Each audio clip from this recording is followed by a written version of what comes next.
Hello, Jorn. Hi. We are at the 10th year of Tomorrowland. Would you like to wish something to the people that they organize this great festival? I was last Friday the first time here. I was so impressed about the organization because I really played around the world in the last 5 years, but I've never seen an organization like this who works together with all stages, and yeah, it's simply amazing. Simply amazing. You can see that on stage. You can see that behind the stage. The logistic behind it's unreal. Really unreal. It's simply perfect. You have played to the biggest festivals, and you were lucky to have your track as the official anthem of the Assault event.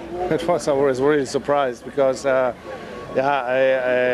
The contrast was very strong because so many great producers was inside. I think it was Marlon and Andriel and so many other guys, and I really respect these guys. And but at the end, I was really happy, and to have an anthem for one of the best trance radio shows in the world is it's just more as an honor, you know. So thank you so much for every vote. When did you wrote this track? Did you have something special in your mind? I got in 1 week 2 requests. The first request came from Armin's management to do a remix for Love Never Came, and 1 day later I got from Room de London an email with a request if I'm up to do a contest for State of Trance New Horizons. And I said, wow, I'm currently on tour in Asia. I have at the moment not time because I think it was 4 days in Singapore and Malaysia, and then I came back for 1 day at home and flew then to Siberia, and I was really in stress with touring as DJ. And the management of Armin said, "Yeah, you have a deadline of 7 days." He said, "It's impossible. I can't do this."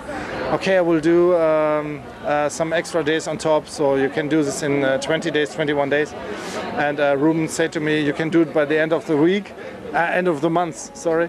And I just came back from Siberia, worked then on the remix for Armin in 3 days, 4 days, roundabout.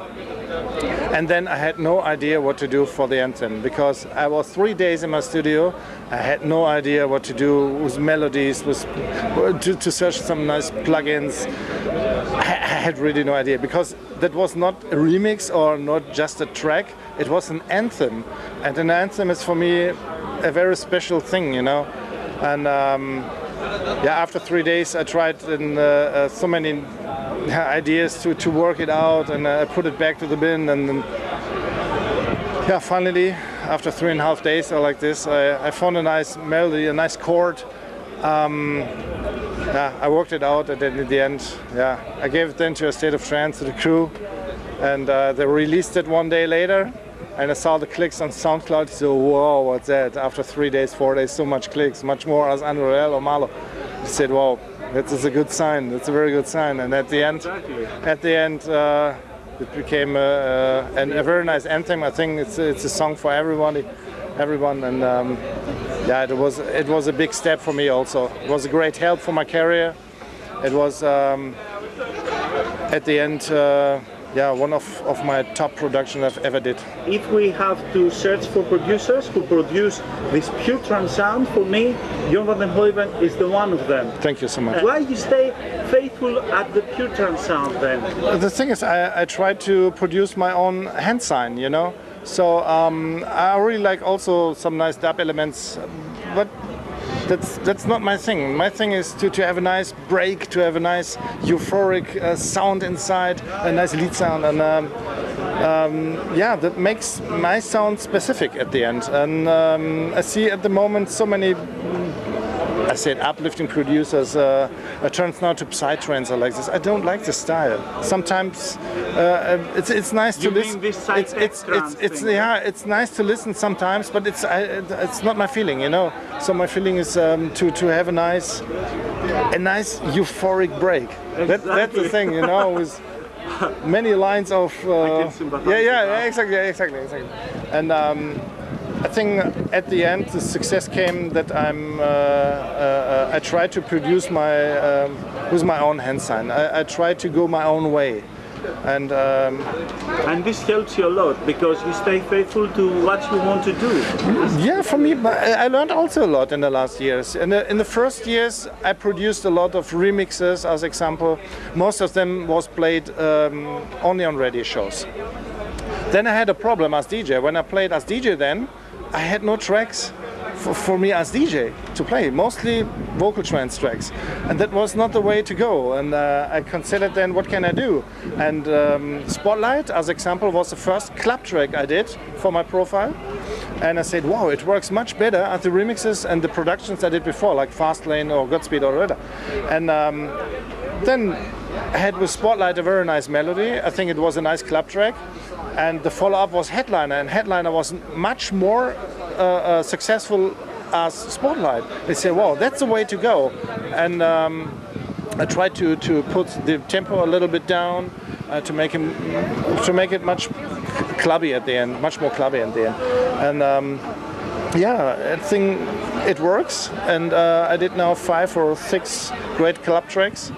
And think that's the way to go for the next years. So yes. Are you going to carry on that 132, 134, 35 BPM? Maybe, I think so, yeah. Because the thing is, I'm really happy to work with one of the best record companies for dance music. Exactly. It's Armada Music, and I'm really happy to work with a nice management who works since so many years in this business.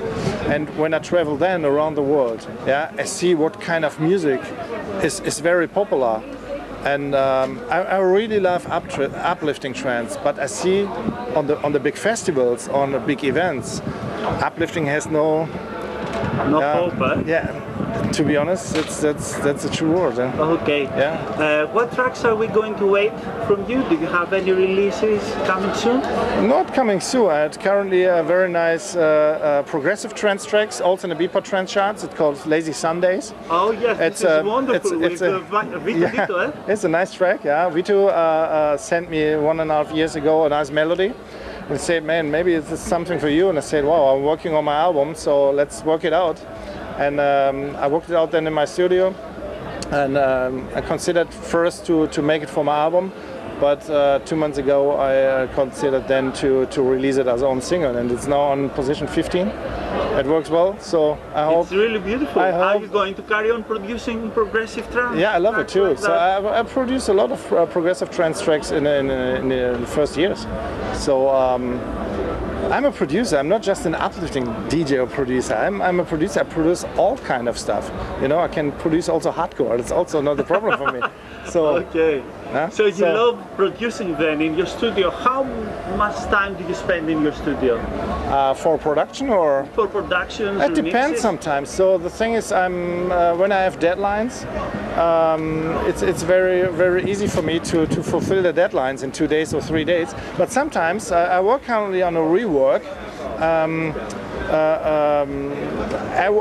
I try to work it out on Ableton. So the thing is, normally I use with Logic. Logic 10 is my software, and but sometimes I have a production that said, okay, try this one in Ableton with Fruity Loops or FL Studio, and yeah, and that's at the end not just a job. So the thing is, I learn also new things. Exactly. You know what I mean. So yeah, it's something that you enjoy doing it. It's not something like the. I will do my job and then it's finished. So exactly. I will. Yeah. You always search for new ideas, I guess. Exactly. So. Do you think also vocal trance is very popular at the moment? In my opinion, 80% of them are nothing special. When you see the lyrics behind. That's in my opinion really nothing special. We have 20% of them. They are very huge hits. You have it's nice to listen. It's easy to understand, and most of them are really. So you search always for something that's what I say. Very special. Yeah, exactly. So I'm really proud to be in this position at the moment. To pick the best of the best. As example, exactly. I did last year only 2 remixes. Yeah. The first remix was Black Hole. It was a huge hit. Also, not huge shit. Amazing. It was a huge hit. Exactly. And I think the original mix was amazing. Amazing. Yeah, and that was the decision to make then a Jorn Van Deynhoven mix on that. And the other one was Love Never Came from Armin van Buuren. And when I heard the original mix, I said to him, Armin, what a track! The lyrics, amazing. And yeah, he was also impressed about my words. And some months ago, I got a request then. I did only 2 remixes, but 2 of one of the best vocal trance tracks of last year. Do you have any tracks signed it? Do you know any release dates? No, at the moment not, because I work now on a follow-up since 4 months now on New Horizons. The thing is, I did a lot of work in my private life, so I worked on my house. I had so much private things to do in the last month. That was the first priority for me. Do you have also another job, or this no, is I work 100%? Yeah, that's my producer? main job. Yeah, exactly. So I produce also for other artists, and that's my main income for that. Okay, so you are producing for other artists, and did they buy the tracks and they put Like their this, names yeah, in sure. it? This is normal in this business. So It is, huh? yeah, it is. At the end, it's just a job. Exactly. And I was surprised that you told me that you have also roots from Germany, and I was wondering if Germany, you think, is going to come back in trance, or you think in Germany trance is dead and now all this deep house scene is coming from there? I grew up with a German trance scene in Frankfurt, and yeah, I know this scene very well. And I think we have a strong scene in Germany, a small scene but a strong scene, and one of them is Thaler as example. He really holds the flag for the German trance scene, and I really have so much respect for him because of this. Yeah, and I really hope that person as well. It's very exactly, and he's a legend in Germany, and. For me, he's one of these guys. I have a lot of respect for him because of this. But we have not so much DJs in Germany who hold the flag for real trance music. Yeah? Okay, and let's finish with other festivals. Are you going to perform next after your performance here? Yeah, I play next week on Nature One. Then I play on a big festival in Poland, Audio Lake Festival. Then I have 1 month off because I spend my time on vacation then. And when I come back, I play Ministry of Sound, and then over and over again. Oh wow! You have so many gigs. So many people it's okay. will... So, but it's hard work. So I'm really thankful for that. But it's hard work at the end. Okay. Would you like to send a message to the people that they will watch this? Yeah, I'm really proud to play in the scene. I'm very proud to produce music for you. And I'm really happy that you enjoy my music, and I really hope also that you like my music for the next years.